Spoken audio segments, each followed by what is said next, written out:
Podcast livre Le Grand Mirage de Pauline Giovanola. Présentation du roman. Le titre en VO du roman est Le Grand Mirage.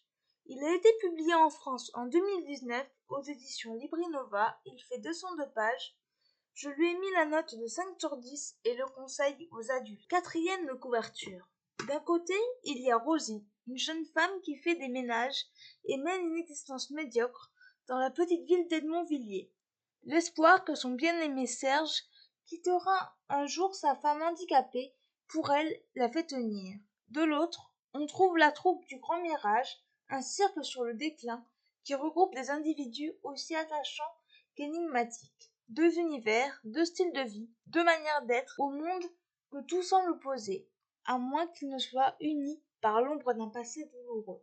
Au fil des pages de ce roman choral, composé de fragments d'existence, d'événements, de sentiments, les pièces du puzzle se mettent progressivement en place et dévoilent au lecteur l'histoire de ces personnages, ce que j'ai pensé de ce roman. Avant de commencer, je tiens à remercier l'autrice pour sa confiance et pour m'avoir proposé ce roman grâce au site Simplement.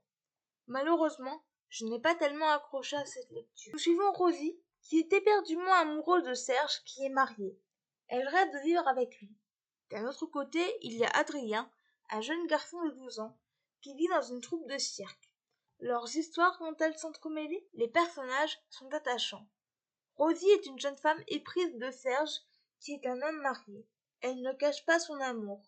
On ne connaît pas grand-chose de son passé au début du livre. Elle a une meilleure amie, Sabine, qui est une épaule sur laquelle l'héroïne peut s'épancher. Serge est un homme libre. Il aime le sport qu'il pratique avec Gérard, un ami. Il est marié à Dominique, qui a un handicap et se déplace en fauteuil roulant. Il ne cache rien à sa femme de ses amours extra-conjugaux. Je l'ai trouvé assez antipathique. Gérard, l'ami de Serge, est son exact opposé.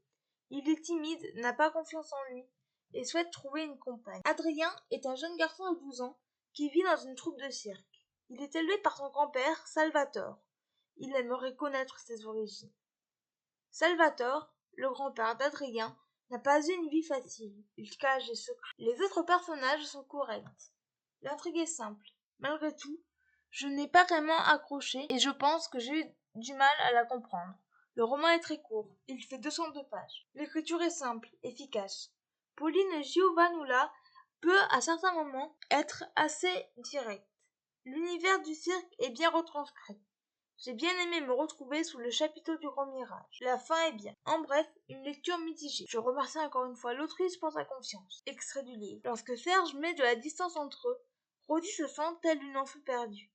Cet homme est son pilier, le mur porteur sur lequel repose sa vie, le socle autour duquel elle a construit son existence, le centre de son univers. Les points forts de ce roman, les personnages, l'univers du cirque, l'écriture et la fin.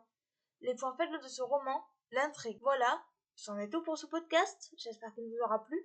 N'hésitez pas à me donner votre avis et vos commentaires sur YouTube, à vous abonner à la chaîne, et je vous retrouve très bientôt pour un nouveau podcast. Ciao!